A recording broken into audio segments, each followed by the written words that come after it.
لله نحمده ونستعينه ونستغفره ونتوكل عليه ونعوذ بالله من شرور أنفسنا ومن سيئات أعمالنا من يهده الله فلا مضل له ومن يضلل فلا هادي له أشهد أن لا إله إلا الله وحده لا شريك له وأشهد أن محمدا عبده ورسوله أما بعد ومن آياته أن خلق لكم من أنفسكم أزواجا لتسكنوا إليها பெருமதிப்பிற்கும் மரியாதைக்கும் உரிய சகோதர சகோதரிகளே, தாய்மார்களே, அல்லாஹ்வுடைய அருளும் ரஹ்மத்தும் பரக்கத்தும் பாக்கியமும் பொருந்திய அருள்மிகு ரமலான் மாதத்திலே நடுப்பத்திலே நாம் இருக்கின்றோம். முதல் பத்தை முடித்தோம், நடுப்பத்திலே இருக்கின்றோம். அடுத்த மூன்றாம் பத்தும் நம்மை விட்டு கடந்து சென்று விடும் இன்னும் சிறிது நாளில். போன வருடம் ரமலான் இப்போ தான் வந்த மாதிரி இருந்துச்சு. அடுத்த வருஷம் ரமலான் ஆரம்பிச்சிச்சு, 15 ஓடிச்சு, இன்னைக்கு 16. அப்போ இன்னும் குறை நாட்களில் அல்லாஹ் தரக்கூடிய இந்த ரமலான் மாதத்தில் தரக்கூடிய அனைத்து நல்ல காரியங்களை, அல்லாஹ் தரக்கூடிய அனைத்து வெகுமதிகளையும் நாம் செய்யக்கூடிய அந்த நல்ல காரியங்கள் மூலமாக அனைத்து வெகுமதியும் தட்டி பறிக்கக்கூடிய நல்ல மக்களாக நாம் இருக்க வேண்டும். அதுவும் குறிப்பாக இந்த மாதத்தில் பிந்திய பத்தில் நம் வாழ்க்கையில் வாழ்ந்திருந்தாலும் நாம் செய்ய முடியாத அமலை அல்லாஹ் அந்த ஒத்த நாளில் மொத்தமாக சத்தம் இல்லாமல் வைத்திருக்கின்றான். பிந்திய பத்தில் லைலத்துல் கத்ர் இரவு என்ற பாக்கியம் அல்லாஹ் அந்த நாளுடைய பாக்கியத்தும் நமக்கு தந்தருவானாக. அவனுடைய வற்றாத பெருங்கருணையும் கிருபையும் சாந்தியும் சமாதானமும் அமைதியும் நம் அனைவருக்கும் என்றென்றும் கிடைத்து கொண்டே இருக்கட்டுமாக என மனதுக துவா செய்தவனாக என உரைக்கில் வருகின்றேன். அல்லாஹ்வுடைய மகத்தான கிருபையால் நாம் எல்லாம் மூமின்களாக முஸ்லிம்களாக இந்த உலகத்திலே வாழ்ந்து கொண்டிருக்கின்றோம். அப்படி வாழக்கூடிய பாக்கியம், வாழ்ந்து கொண்டிருக்கக்கூடிய பாக்கியம் உண்மையிலே நமக்கெல்லாம் கொடுத்து வைத்திருக்கின்றது. உண்மையிலே கொடுத்து வைத்த காரணத்தினால்தான் நாம் எல்லாம் அதிலே வாழ்ந்து கொண்டிருக்கின்றோம். இன்னும் அர்த்தமாக சொல்லக்கூடிய காரணம், கொடுத்து வைத்திருக்கிறோம் என்று சொல்ற காரணம், இந்த நாட்டை ஆண்டு கொண்டிருக்கக்கூடிய ஆட்சியாளர்கள் அவர்களுக்கெல்லாம் இந்த மார்க்கம் கிடைக்கல. அல்லாஹ் இந்த உலகத்தை ஆண்டு கொண்டிருக்கின்றான். ஆட்சியாளர்கள் எல்லாம் ஆட்சியாளர். அப்போ இந்த உலகத்தை ஆண்டு கொண்டிருக்கக்கூடிய அந்த ஆட்சியாளர் கிடைக்கல. இன்னும் ஆய்வாளர்கள் என்று சொல்லக்கூடிய அந்த விஞ்ஞானிகளுக்கு கூட இந்த மார்க்கம் கிடைக்கல. இன்னும் கூடுதலாக சொல்ல போனா இந்த ஓரிரை கொள்கையை சொல்ல வந்த எத்தனை நபிமார்களுடைய குடும்பத்தாருக்கு கிடைக்கல. ஆனால் நமக்கு கிடைச்சிருக்குன்னா உண்மையிலே நாம கொடுத்து வைத்திருக்கின்றோம். கொடுத்து வைத்தவர்கள் தான் இந்த மார்க்கம் கிடைத்திருக்கிறது என்று அர்த்தமாக சொல்லக்கூடிய காரணம், நபி இப்ராஹிம் அலைஹிஸ்ஸலாமுடைய வாப்பாவுக்கு கிடைக்கல, நபியுடைய மனைவிக்கு கிடைக்கல, மகனுக்கு கிடைக்கல, இப்படி சொல்லிக்கிட்டு இருக்கலாம். நம்முடைய உயிரினும் மேலான உத்தம தூதர் சத்திய தூதர் முஹம்மது நபி ஸல்லல்லாஹு அலைஹி வஸல்லம் அவருடைய பாப்பா அம்மாவுக்கு கிடைக்கல, அப்படி நமக்கு கிடைச்சிருக்கு. அப்போ இந்த வாழ்க்கை பூரா அல்லாஹ்வுடைய கிருபையால நமக்கு கொடுத்து வைத்த வாழ்க்கை, அதுவும் நம்முடைய வாழ்க்கை பூரா வணக்கம். அல்லாஹ் அக்பர். வாழ்க்கை பூரா வணக்கம்னா யாருக்கு கிடைக்கும்? கொடுத்து வைத்தாலும் தான் கிடைக்கும். நம்ம வணக்கம்னா என்ன நினைச்சிட்டு இருக்கோம்? தொழுகை, நோன்பு, ஹஜ்ஜி, தர்மம், இது வணக்கத்தின் ஒரு பகுதி. அது உண்மையில வணக்கம் தான். ஆனாலும் நம்முடைய வாழ்க்கை பூரா வணக்கமாக அமைய வேண்டும் என்று சொன்னால், வாழ்க்கை பூரா வணக்கமாக அமைந்திருக்கிறது என்று சொன்னால் இந்த இஸ்லாமிய மார்க்கத்தை தான். அது எப்படி? நம்ம காலையில் தூங்கி எழுந்துச்சு இரவு தூங்க போறோமே, ஏன் அந்த தூக்கம் கூட ஒரு வணக்கம். நம்ம கூடிய தூக்கம் ஒரு அமல், நம்முடைய தூக்கம் ஒரு அமலாக போகிறது என்று சொன்னால், ஒரு வணக்கமாக போகிறது என்று சொன்னால் யாருக்கு கிடைக்கும்? காலையில் தூங்கி எழுந்த உடனே அல்லாஹ்வுடைய தூதர் கற்றுத்தந்த அந்த துவாவை சொல்லிட்டு நாம விழிக்கிறோமா என்று ஒவ்வொருவரும் பரிசோதித்து பார்க்கணும். அல்ஹம்துலில்லாஹி அல்லதி அஹ்யானா பஅதமா அமாத்தானா வ இலைஹி நுஷூர். என்னை உறக்கத்திலிருந்து என்னை விழிக்க வைத்தாயே, புகழ்ச்சியும் உனக்கே யா அல்லாஹ், திரும்பி மீறுதல் உன்னிடம் இருக்கிறது என்று இன்னைக்கு நம்மளை எத்தனை பேர் சொல்லிக்கிட்டு இருக்கோம். எண்ணி பாருங்க. அதே மாதிரி வீட்டை விட்டு வெளியே போறதா இருக்கட்டும், அதே மாதிரி நம்ம கொடுக்கல் வாங்கலா இருக்கட்டும், ஒவ்வொரு நாள்லையும், ஒவ்வொரு நேரத்திலும், ஒவ்வொரு மணி துளியிலும், ஒவ்வொரு செகண்டிலும் நம்முடைய வாழ்க்கை பூரா அமலாக அமைய வேண்டும் என்று சொன்னால் அல்லாஹ்வுடைய தூதர் கற்றுத்தந்த, அல்லாஹ்விடமிருந்து பெற்றுத்தந்த இந்த வகைச்செய்தி மூலமாக நம்முடைய வாழ்க்கையை அமைத்துக் கொண்டால் வாழ்க்கை பூரா வணக்கம். இரவு தூங்கும் போது அல்லாஹ் பிஸ்மிக்கு அமுத்து வாக்கியா இப்படி சொல்லிட்டு நாம் படுக்கிறோமே, இது கூட ஒரு வணக்கம். இறைவா உன் பேரை சொல்லி தான் நான் தூங்க போறேன், இறைவா உன் பேரை சொல்லி தான் நான் விழித்து எழுதுவேன். இன்னைக்கு நம்மள எத்தனை பேர் அதை சொல்லிட்டு ஓதுறோம், சொல்லிட்டு படுக்கிறோம், ஓதிட்டு படுக்கிறோம். எண்ணி பாருங்க, இதெல்லாம் அமல்கள் வணக்கமாகும். அதே மாதிரி அல்லாஹ்வுடைய தூதர் சொன்னாங்க, உன்னுடைய மனைவி வாயில ஒரு கவலை உணவை நீ தீர்த்தி விட்டாலும், அல்லாஹ்வுடைய திருப்பொருத்தத்தை நாடி நீ ஊட்டி விட்டாலும் அதுவும் தர்மம். எண்ணி பாருங்க. அல்லாஹ்வுடைய தூதர் நபிகள் நாயகம் ஸல்லல்லாஹு அலைஹி சொல்கின்றார்கள், உன்னுடைய மனைவிடத்துல நீ தாம்பத்தியத்தில் நீ ஈடுபட்டாலும் அதுவும் தர்மம். சஹாபாக்கள் கேட்காங்க, அல்லாஹ்வுடைய தூதரே இவனுடைய இச்சையை தான் நாங்கள் தீர்த்துக்கிறோம், நான் பச்சையாவே சொல்றோம்பா. அல்லாஹ்வுடைய தூதர் சொல்றாங்க, இதே தவிர நீ மாத்திரத்தை செஞ்சா அது உனக்கு தண்டனை உண்டுமா இல்லையா? இதுக்கு உனக்கு அல்லாஹ்விடத்துல தண்டனை தருவானா தரமாட்டானா? உன்னுடைய அந்த மனைவிடத்துல உனக்கு நன்மை இருக்கிறது. இப்பேற்பட்ட இந்த மார்க்கத்தில் வாழக்கூடிய நம்மிடத்துல மனைவிடத்துல ஒரு கவனம் உணவை ஊட்டி விட்டாலும் தருமம், தாம்பத்தியத்திலும் தருமம். அதன் மூலமாக கிடைக்கக்கூடிய மனைவி மூலமாக கிடைக்கக்கூடிய அந்த பிள்ளை செல்வம், அல்லாஹ் அக்பர், அது அல்லாஹ்வுடைய பரிசும் தான், அல்லாஹ்வுடைய அருட்கொடையும் தான், அல்லாஹ்வுடைய ரஹ்மத்தும் தான். அந்த பிள்ளை நமக்கு கிடைக்கின்றத அந்த பிள்ளையும் உங்களுக்கு ஒரு அருட்கொடை தான். இது பூரா நமக்கு கொடுத்து வைத்த வாழ்க்கை. இன்னைக்கு அல்லாஹ் நமக்கு மகிழ்ச்சியை தந்திருக்கின்றான இந்த ரமலான் மாதத்துல நன்மை எது, தீமை எது, உண்மை எது, பொய் எது, ஹலால் எது, ஹராம் எது, சத்தியம் எது, அசத்தியம் எது பிரித்து பார்க்கக்கூடிய அந்த குர்ஆன் தந்தானே. இந்த குர்ஆன் மகிழ்ச்சியை எடுத்து பாருங்க. அல்லாஹ்வுடைய தூதர் எந்த உரையை ஆரம்பித்தாலும் அல்லாஹ்வுடைய தூதர் இந்த நிஷா என்ற அத்தியாயத்தினுடைய அந்த முதல் வசனத்தை சொல்லாமல் இருக்க மாட்டார்கள். யா அய்யுஹன் நாஸ் இத்தகு ரப்பக்கும் அல்லதி ஹலகக்கும் மின் நஃப்ஸின் வாஹிதா வ ஹலக மின்ஹா ஸௌஜஹா வ பஸமி. இதை நம்ம அடுத்தடுத்த பிரசங்க ஆரம்பிப்போம். அதில் என்ன வருது எடுத்து பாருங்க. உங்களை ஒரே ஒருவரிலிருந்து உங்களை படைத்தானே அந்த இறைவனை அஞ்சிக் கொள்ளுங்கள். அவரிலிருந்து உங்களை படைத்தானே அவரை அஞ்சிக் கொள்ளுங்கள். அவரிடமிருந்து உங்களுடைய துணையை படைத்தானே அவரை அஞ்சிக் கொள்ளுங்கள். உங்கள் இருவரிலுமிருந்து அல்லாஹ் ஆண்களையும் பெண்களையும் பல்கி பெருக செய்தானே அந்த இறைவனை அஞ்சிக் கொள்ளுங்கள். அல்லாஹ் அக்பர். அல்லாஹ் சொல்லக்கூடிய இந்த வசனத்தை, அல்லாஹ் சொல்லக்கூடிய இந்த செய்தியை அப்படி உள்ளத்துல ஏற்றி பாருங்க. அல்லாஹ் சொல்லக்கூடிய அந்த கருத்து என்ன, அல்லாஹ் சொல்லக்கூடிய அந்த செய்தி என்ன? ஒருவர்ல இருந்து அவங்களுடைய துணையை படைச்சேன், உங்கள்ட்ட இருந்து அவங்க துணையை படைச்சேன், ஒருவர்ல இருந்து உங்களை படைச்சேன், உங்கள்ட்ட இருந்து அவங்க துணையை படைச்சேன், உங்கள் இருவரில் இருந்து ஆண்களையும் பெண்களையும் பல்கி பெருக செய்தேன். அல்லாஹ்வுடைய தூதர் நபிகள் நாயகம் ஸல்லல்லாஹு அலைஹி வஸல்லம் அவருடைய வணக்க வழிபாடை அறிந்து கொள்வதற்கு ஒரு 3 பேர் கூட்டம் வருகிறது. அல்லாஹ்வுடைய தூதர் துணைவர் வீட்டில் வந்து அல்லாஹ்வுடைய தூதருடைய அந்த வணக்க முறைகளை நீங்க சொல்லுங்களேன், எங்களுக்கு சொல்லி காட்டுங்களேன் என்று சொல்லும்போது அல்லாஹ்வுடைய தூதருடைய துணைவர் ஆயிஷா ரலியல்லாஹு அன்ஹா சொல்றாங்க. ஆயிஷா ரலியல்லாஹு அன்ஹா சொல்லும்போது அந்த 3 பேர் அரண்டு போய் வியந்து போய், நாமெல்லாம் ஒளிஞ்சோம், நாமெல்லாம் அழிஞ்சோம், நம்ம தூண்டு அமல் செய்கிறோம், இந்த அமல் மூலமாக நாம இறைவனிடத்துல வெற்றி பெற முடியாது, இறைவனிடத்துல நாம நன்மையை சம்பாதிக்க முடியாது. அல்லாஹ்வுடைய தூதருடைய அந்த வணக்க வழிபாடு எப்படி இருக்கிறது, நாமெல்லாம் இத்தனோடு தான் அமல் செய்கிறோம் அப்படின்ட்டு அந்த 3 பேரும் சபதம் எடுக்காங்க. நான் இரவெல்லாம் தொழுதுகிட்டு இருப்பேன் ஒருவர் சொல்றாரு. இன்னொருவர் சொல்றாரு, நான் காலமெல்லாம் நோம்பு நோட்டுக்கிட்டு இருப்பேன். இன்னொரு சொல்றாரு, நான் கல்யாணம் பண்ணிக்கிடவே மாட்டேன் பெண்களை. இவங்க சொல்லக்கூடிய அனைத்தும் வணக்கத்துக்கு இதெல்லாம் தடையா இருக்கும், நாம செய்யக்கூடிய அமலுக்கு இதெல்லாம் தடையா இருக்கும் என்று எண்ணிதான் இவங்க சொல்றாங்க. இப்படி சொல்லிக் கொண்டிருக்கும் போது அல்லாஹ்வுடைய தூதர் வருகின்றார்கள். யாரப்பா, யாரு இப்படி இப்படி எல்லாம் பேசிக்கிட்டது நீங்க தானா? நான் தொழவும் செய்றேன், தூங்கவும் செய்றேன், நோம்பு பிடிக்கவும் செய்றேன், விட்டு விடவும் செய்றேன், பெண்களையும் திருமணம் முடித்திருக்கின்றேன்.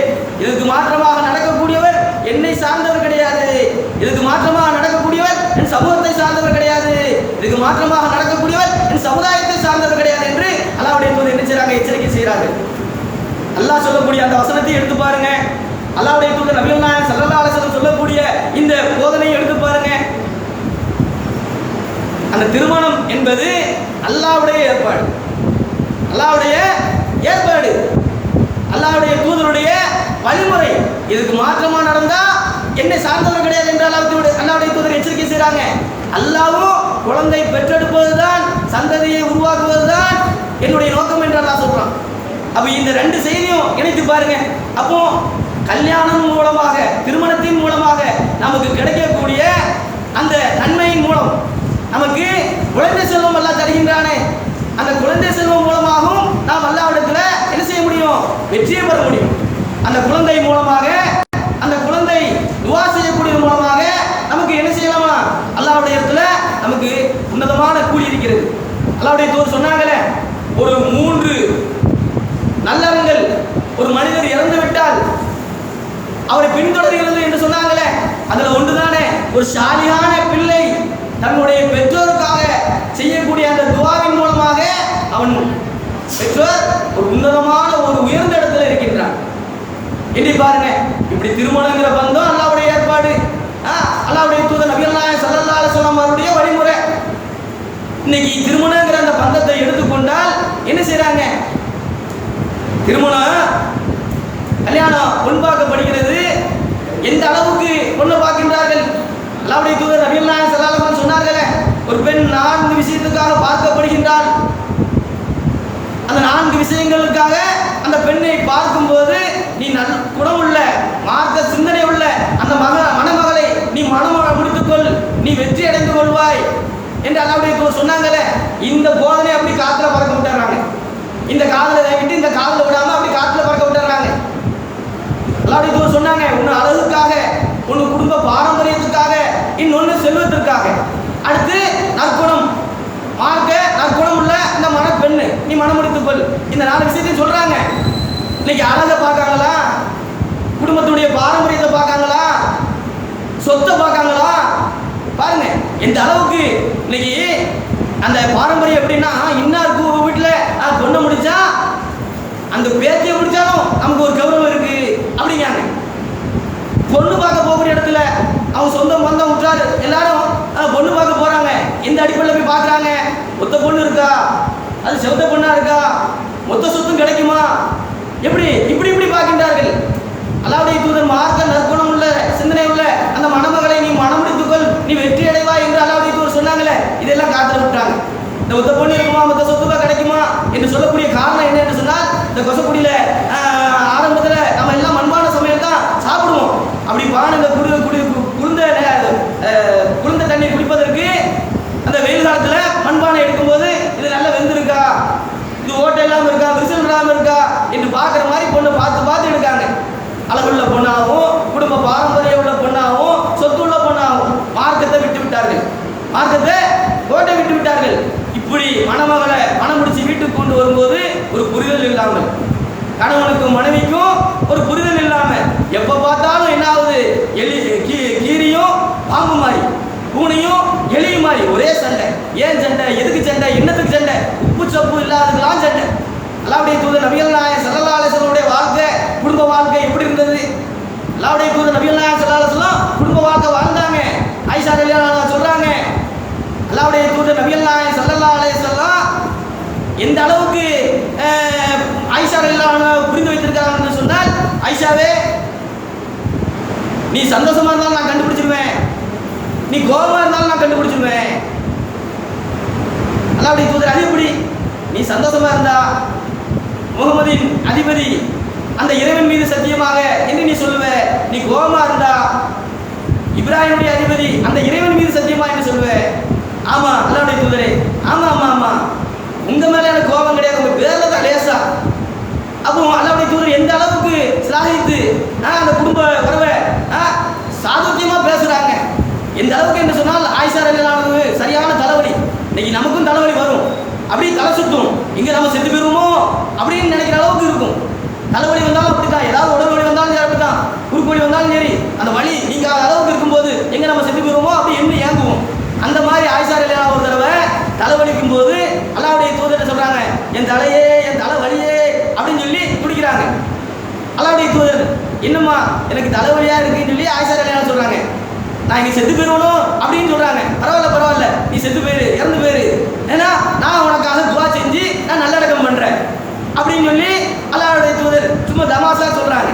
அதுக்கு ஆயிஷா ரலியல்லாஹு அன்ஹா, ஓ உங்களை அப்படி ஒரு நினைப்பு இருக்கோ, நான் செத்து போகணும், என்ன நீங்க அடக்கம் பண்ணிடுவீங்க, அடுத்து நீங்க மணமகன் ஆகி மணாளனாக நினைக்கிறீங்களோ அப்படின்னு சொல்லி முதக்கமாக பேசுறாங்க. அல்லாஹ்வுடைய தூதர், என் தலையே, என் தலை வலியே, இப்போ எனக்கு தலைவலி வந்துட்டுமா அப்படி வந்துடுறாங்க. இன்னைக்கு அந்த மாதிரி குடும்பத்தில் சண்டை வரும்போது அப்படி வெளியே வராங்களா? முக்கால்வாசி சண்டை பெண்களால் தான் இருக்கு. அல்லாஹ்வுடைய தூதர் சொன்னாங்களே, நான் நரகத்தை எட்டி பார்த்தேன், நான் சொர்க்கத்தை எட்டி பார்த்தேன், சொர்க்கத்தில் ஏழைகள் தான் அதிகமாக இருந்தார்கள், நரகத்தை எட்டி பார்த்தேன், அதில் அதிகமாக பெண்கள் தான் இருந்தார்கள்.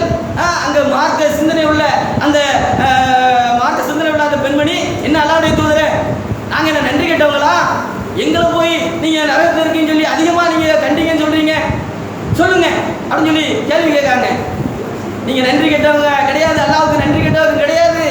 நீங்க அதிகமா தானம் பண்றீங்க, தர்மம் பண்றீங்க, அதிகமா தொழுறீங்க, அதிகமா தஸ்பீஹ் செய்றீங்க, அதிகமா துஆ செய்றீங்க, ஹஜ் செய்றீங்க, உம்ரா செய்றீங்க. ஆனா உங்களுடைய புருஷமார்களுக்கு நீங்க நன்றி மறக்கிறீங்க. அறிவு புத்தி கூர்மை உள்ள அந்த கணவனை, அந்த புத்தியை நீங்க வலுங்கடிக்க பாக்குறீங்க, புத்தி கூர்மை இல்லாதவன ஆக்குறீங்க. பிள்ளைகளை கணவன்களை நீங்க சபிக்கிறீங்க. தம்மாந்தோண்டு பேர்த்தவங்களை கொடுத்தாவது, கொஞ்சம் நோண்டு பேர்த்தவங்க பழம் கொடுத்தாவது நீங்கள் நரகத்தை விட்டு பாதுகாத்துக் கொள்ளுங்கள் என்று அல்லாஹ் சொன்னாங்கல்ல. இவங்க என்ன செய்றாங்க? குடும்பத்தில் எண்ணி பாருங்க, சண்டையெல்லாம் சொல்றதுக்கு நேரம் இல்லை, அந்த அளவுக்கு சண்டை. முக்காவாசி சண்டைனா மீதி காவாசி ஆண்கள், அரைவாசி சண்டை பெண்கள்னா அரைவாசி ஆண்கள், அரைவாசி பெண்களை சொல்லுவோமே. எதுக்காக இருந்தாலும் சரி மாப்பிள்ளை என்ன செய்யறது? டேமேஜ் பண்றது. உங்களை யாருங்க பைக்க உங்க தம்பிகிட்ட கொடுத்து விட சொன்னா? நான் வந்து இங்க இருந்து நடந்து போகணுமோ, இங்க இருந்து ஆட்டோல போகணுமோ, இங்க இருந்து பஸ்ல போகணுமோ? அவங்க ஆட்டோல போக சொல்ல வேண்டியதானே? எங்க உமாவை பார்த்து நீங்க என்னங்க கேள்வி கேட்டீங்க? என் தம்பியை பார்த்து நீங்க என்னங்க கேள்வி கேட்டீங்க? இங்க சின்னாப்பா பார்த்து என்னங்க கேள்வி கேட்டீங்க? எங்க மாமியை பார்த்து நீங்க என்னங்க கேள்வி கேட்டீங்க? இப்படி எதுக்கு இருந்தாலும் சரி கணவன் என்ன செய்யறது? டேமேஜ் படுத்துறது காட்சியை பார்க்கின்றோம். அல்லாஹ்வுடைய தூதர் நபிகள் நாயகம் ஸல்லல்லாஹு அலைஹி வஸல்லம் அல்லாஹ்ட்ட இருந்து பெற்று தந்த அந்த வஹீ செய்திக்கு ஏற்ப அவங்களுடைய கணவன் மனைவியுடைய உறவு எப்படி இருந்துச்சு எண்ணி பாருங்க. மின் ஆயாத்திஹி அன் ஹலகலகும் மின் அன்ஃபுசிஹிம் அஸ்வாஜன் லி தஸ்குனு இலைஹா. நீங்கள் மன அமைதி பெற வேண்டும் என்பதற்காக உங்களிலிருந்து உங்கள் துணைவையை உங்களுக்காக படைத்து உங்கள் இருவருக்கிடையில அன்பையும் இரக்கத்தையும் இணக்கத்தையும் ஏற்படுத்தியிருப்பது என்னுடைய சான்றுகளில் உள்ளது, என்னுடைய அத்தாட்சியில் உள்ளது என்று அல்லாஹ் சொல்றானே. எடுத்து பாருங்க, அர்ரும் 30வது அத்தியாயம் எடுத்து பாருங்க, 21வது வசனம் அல்லாஹ் சொல்றான், மன அமைதி பெறும் இடம் என்பது மனைவிதான், இளைப்பாறுதல் இடம் என்பது மனைவிதான். இன்னைக்கு மனைவி அந்த மாதிரி செய்யறாங்களா? வெளியே போயிட்டு வந்தா அவங்க ஏற்கனவே ஊர்ல பிரச்சனையோடு வருவாங்க, வேலைக்கு போன இடத்துல பிரச்சனையோடு வருவாங்க. வெந்த பொண்ணுல வேலை பார்த்த மாதிரி, உங்க பாப்பா என்ன வேலை செஞ்சாரு தெரியுமா? உங்க தம்பி என்ன வேலை செஞ்சாங்க தெரியுமா? உங்க பையன் என்ன வேலை செஞ்சாங்க தெரியுமா? உங்க தங்கச்சி என்ன காரியம் வந்தது வராதம்மா. அல்லாஹ்வுடைய தூதர் நபிகள் நாயகம் ஸல்லல்லாஹு அலைஹி வஸல்லம் அந்த சமூகம் ஜாஹிலியா காலம் என்று வாழ்ந்த அந்த சமூகம், அறியாம காலத்தில் வாழ்ந்த சமூகம், மூட பழக்க வழக்கங்கள் இருந்துச்சு. அதை மீட்டெடுக்கணும்னு சொல்லி தவம் போறாங்க. ஹீரா கோயிலில் இருக்கும்போது வஹீ செய்தி வருது. அல்லாஹ்வுடைய தூதர் ஓட்ட ஓட்டமாக வீட்டுக்கு வரார்கள். ஜம்பிலூனி ஜம்பிலூனி, கதிஜாவே கதிஜாவே, என்னை போர்த்துங்கள் என்னை போர்த்துங்கள், எனக்கு பயமா இருக்கிறது, எனக்கு அச்சமா இருக்கிறது. அன்னை கதிஜா இல்லாலும் கவலைப்படாதீங்க, நீங்க பதட்டப்படாதீங்க, நீங்க நிம்மதியா இருங்க, நீங்க சந்தோஷமா இருங்க. அல்லாஹ் உங்களை ஒருபோதும் இழிவுபடுத்த மாட்டான், அல்லாஹ் உங்களை ஒருபோதும் கேவலப்படுத்த மாட்டான். நீங்க உறவினரோடு இணங்கி வாழ்றீங்க, அனாதைக்காக நீங்க உழைக்கிறீங்க, ஏழைக்காக உழைக்கிறீங்க, வறியோருக்காக உழைக்கிறீங்க, சோதனைக்கு ஆளாக்கப்பட்ட அந்த மக்களுக்கு நீங்க உதவி பண்றீங்க. அல்லாஹ் உங்களை ஒருபோதும் இழிவுபடுத்த மாட்டான். அல்லாஹ் அக்பர். ஒரு வருத்தத்தோடு வரக்கூடிய, ஒரு கஷ்டத்தோடு வரக்கூடிய, ஒரு இன்னலோடு வரக்கூடிய தன்னுடைய கணவனுக்கு ஆறுதலாக அன்பாக அடைக்கலமாக ஆர்ப்பரித்து சந்தோஷமா இருங்க, அல்லாஹ் உங்களை கேவலப்படுத்த மாட்டான். நீங்க இன்னென்ன மாதிரி உதவியெல்லாம் பண்றீங்க, அல்லாஹ் உங்களை நிம்மதி அடையாதான் செய்வான், இழிவுபடுத்த மாட்டான் என்று சொன்னதோடு மட்டுமல்லாம அல்லாஹ்வுடைய தூதர் நபிகள் நாயகம் ஸல்லல்லாஹு அலைஹி வஸல்லம் அவர்களை அவருடைய சின்னாப்பா வரகா பின் நௌஃப் என்ற இன்ஜில் வேதத்தை கற்றறிந்தவர் அவர்கிட்ட போய் கூட்டு போறாங்க. இந்த மாதிரி என்னுடைய கணவருக்கு இந்த மாதிரி பிரச்சனை என்று சொல்லும் போது, கவலைப்படாதம்மா, நாமூஸ் வந்திருக்காரு, ஜிப்ரீல் வந்திருக்காரு, இறைவன் இவரை தூதராக தேர்ந்தெடுத்திருக்கின்றான். ஆனா இந்த மக்கள் என்ன செய்வாங்க? இந்த ஊர் மக்கள் விரட்டி அடிப்பாங்க. நான் நல்ல கடகாத்திரமா இளமையா இருந்தா நான் உங்களுக்கு சப்போர்ட் பண்ணுவேன். அல்லாஹ் எண்ணி பாருங்க. அல்லாஹ் சொன்னானே, நீங்கள் மன அமைதி பெறுமிடம் உங்களுடைய மனைவி என்று. மின் ஆயாத்திஹி அன் ஹலகலகும் மின் அன்ஃபுசிஹிம் அஸ்வாஜன் லி தஸ்குனு இலைஹா. உங்கள் இருவருக்கிடையில அன்பையும் இணக்கத்தையும் இரக்கத்தையும் நேசத்தையும் நான் ஏற்படுத்தியிருக்கிறேன் என்று அல்லாஹ் சொல்றானே. அந்த சொல்லுக்கு ஏற்ப அல்லாஹ்வுடைய தூதர் நபிகள் நாயகம் ஸல்லல்லாஹு அலைஹி வஸல்லம் அவருடைய துணைவியர் கதீஜா ரலியல்லாஹு அன்ஹா வாழ்ந்தார்கள். அல்லாஹ் அந்த கணவன் மனைவி என்ற அந்த நேசத்தை, ஒரு ஈர்ப்பை, ஒரு இணக்கத்தை, ஒரு இரக்கத்தை, இந்த கணவன் மனைவி என்ற பந்தத்தை அல்லாஹ் போட்டு வைத்திருக்கின்றான். மரஜல் பகரைனி எல்தகியான் பைனஹுமா பர்சதுல் லாக்கியான் ஃபபியி ஆலாயி ரப்பிகுமா தகத்திபான். என்னுடைய அல்பனை நீ எது பொய்ன்னு சொல்ற? நான் ரெண்டு கடல்களும் சங்கமிக்குமே, அதை நான் ஒரு தடை போட்டிருக்கேன், அதுக்கு ஒரு திரை போட்டிருக்கேன். நல்ல தண்ணி ஒண்ணு, உப்பு தண்ணி ஒண்ணு, மீற முடியாது, ஒன்றை கலக்க முடியாது. அந்த ஒரு தடையை போட்ட அல்லாஹ் அது என்னுடைய சான்று, நீ பொய்ன்னு சொல்ல முடியாது என்று சொன்ன அல்லாஹ் இந்த திருமண பந்தத்தில் ஒரு உறவை போட்டிருக்கான், ஒரு இணக்கத்தை போட்டிருக்கான், ஒரு நெருக்கத்தை போட்டிருக்கான், ஒரு அன்பை போட்டிருக்கான், பாசத்தை போட்டிருக்கான். சமீபத்தில் சிவா ஆஸ்பத்திரியில் வெளியூரிலிருந்து வந்த ஒரு கணவன் இறந்துட்டான். அந்த மனைவி தன்னுடைய கணவனுக்காக அப்படி பிரேதத்தை அப்படி கொடுக்கும்போது, ஜனாசா கொடுக்கும்போது அப்படி அள்ளி விழுந்து, என் கணவனே, என் கடலே, என் தங்கமே, என் சொக்க தங்கமே, என் வைரமே, நீ போயிட்டியே, மழை பெய்யுதே, உனக்காக அழுகுதே. இஸ்லாத்தை விட்டு போயிட்டாங்க, நல்லா பாதுகாக்கணும். ஏன் இதை எடுத்து குறிப்பிடுகிறேன் என்று சொன்னால், அந்த கணவன் மனைவி எவ்வளவு பாசம் பாருங்க, எவ்வளவு நேசம் பாருங்க. பிச்சு தான் எடுக்க வேண்டிய சூழ்நிலை, பிரித்து எடுக்கக்கூடிய சூழ்நிலை இல்லை. நானும் வந்துடுறேன் உங்க கூட. அப்ப நேசம் எப்படி இருக்கு? இப்பேற்பட்ட இந்த நேசம், இது மூலமாக கிடைக்கக்கூடிய அந்த குழந்தைகளுடைய பாக்கியம் சனியனே நாசமா போறது. முசுர வாங்கன்னே வந்திருக்க, இப்படி பிள்ளைகள் இருக்கிறது. இன்ஷா அல்லாஹ் இதனுடைய தொடரை நாளைக்கு பார்ப்போம். கண்ணியத்துக்குரிய எல்லாமல் அல்லாஹ்வின் நல்லடியார்களே, இப்பேற்பட்ட இந்த கல்யாண பந்தம் எனக்கு கசக்குது, புளிக்குது, காக்குது, எரிக்குது. எப்படி கல்யாணத்தை இந்த அளவுக்கு அவங்களுக்கு பிரிக்கிற அளவுக்கு இருக்கிறது என்று சொன்னால், குடும்ப வாழ்க்கையில அல்லாஹ் சொன்ன அடிப்படையில், அல்லாஹ்வுடைய தூதர் சொன்ன அடிப்படையில் நம்முடைய வாழ்க்கை அமைத்துக் கொண்டால் நமக்கு என்ன இருக்கின்றது? நன்மை இருக்கிறது. எந்த அளவுக்கு என்று சொன்னால், இன்னைக்கு ஊர்ல மகள்கிட்ட மணிக்கணக்கில் போனை போட்டு பேசுறது. எங்க ஒரு நாளைக்கு 24 மணி நேரம், 10 மணி நேரம் ஒரு ஆடியோ காலு, அப்புறம் வீடியோ காலு, நடந்தது பூரா. உனக்கு விஷயம் தெரியுமா புள்ள? பாப்பட்டேன், பாப்பாவுடைய குறைய, அந்த மாதிரி வீட்டில் கறி நல்லா சமைச்சு வச்சிருக்கேன், பாப்பாக்காக நல்ல மீனை பொறிச்சு வச்சிருக்கேன். கோவம் விட்டுட்டு என்ன செஞ்சாரு? வேகமாக போயிட்டாரு. புள்ள செருப்பை கூட மாற்றி போட்டு போயிருக்காருமா, தான் செருப்பை போடலாமா? இந்த அளவுக்கு அப்டேட். அங்கே இருந்து பிள்ளை, வாப்பா என்ன வாப்பா உங்கள்கிட்ட நீ சண்டை போட்டு பண்ணிடலாமா? அப்படியா? உங்கள் காலில் இருக்கக்கூடிய அந்த செருப்பை பாருங்க, 2 காலையும் ஒன்று போல போட்டு போயிருக்கல. அது 2 பேருக்கும் மகனுக்கு ஆசைப்பட்டு ஒரு செருப்பா இருக்கும் பாருங்க. இந்த அளவுக்கு அப்டேட். ஊர் கதை, உலக கதை, வட்ட கதை, வட்டார கதை, நன்மையான காரியத்தை சொல்லலாம். குடும்ப ரகசியத்தை நாம என்ன செய்யலாம்? 4 சோத்துக்களை வச்சுக்கலாம். குடும்ப ரகசியம் எப்படி இருக்கணும் என்று சொன்னால், அந்த மார்க்கத்துக்கு மாற்றமா இருந்தா, அவருக்கு ஒரு அநியாயம், கணவனுக்கோ மனைவிக்கோ ஒரு அநியாயம் செய்யறதா இருந்தா, ஒரு அக்கிரமம் செய்யறதா இருந்தா, ஒரு விரோதமா இருந்தா, மார்க்கத்தை அடிப்படையில நம்ம சொல்லலாம். இதெல்லாம் விட்டு விட்டு வீட்டுக்கதையெல்லாம் வெளியே சொன்னா, இன்னைக்கு செய்தா என்ன செய்யறான்? மனித ரூபத்தில் இருக்கான். முன்னாடி ஜின்னத்தி வண்ணாஸ். இந்த குடும்பம் நல்லா சந்தோஷமா வாழுது, நிம்மதியா வாழுது, ஓகேனுமே ஒழிக்கணுமே என்று திட்டம் போட்டு கடல் மட்டத்தில் சட்டம் போட்டு உட்கார்ந்துருக்கான். இதை கருத்தில் வைத்து, கவனத்தில் வைத்து, எந்த அளவுக்கு என்று சொன்னா, இந்த ஒரு ஹதீஸை சொல்லி முடிச்சிடுறேன். அல்லாஹ்வுடைய தூதர் நபிகள் நாயகம் ஸல்லல்லாஹு அலைஹி வஸல்லம் சொன்னார்கள், அபூ ஸைதா இருக்கானே, கடல் மட்டத்தில் உட்கார்ந்துக்கிட்டு ஆட்களை பூரா அனுப்புவானா, எல்லாத்தையும் பிரிச்சு எடுத்துட்டு வா, நீ பிரிச்சு எடுத்துட்டு வா, எல்லாத்தையும் ஒரு கலருக்கு உண்டு பண்ணிட்டு வா. என்ன, நான் எங்க பெத்தாப்பாக்கும் பேர பிள்ளைக்கும் ஒரு சண்டையை போட்டேன், செல்லாது. சின்னாப்பாக்கும் மகனுக்கும் ஒரு சண்டையை போட்டு பிரிச்சு செல்லாது. நண்பனுக்கும் பாய் கொடுத்துட்டேன், செல்லாது. என்ன, ஆப்பாக்கும் உமாக்கும் மகனை பிரிச்சு எடுத்தேன், செல்லாது. நீ என்னப்பா செஞ்ச?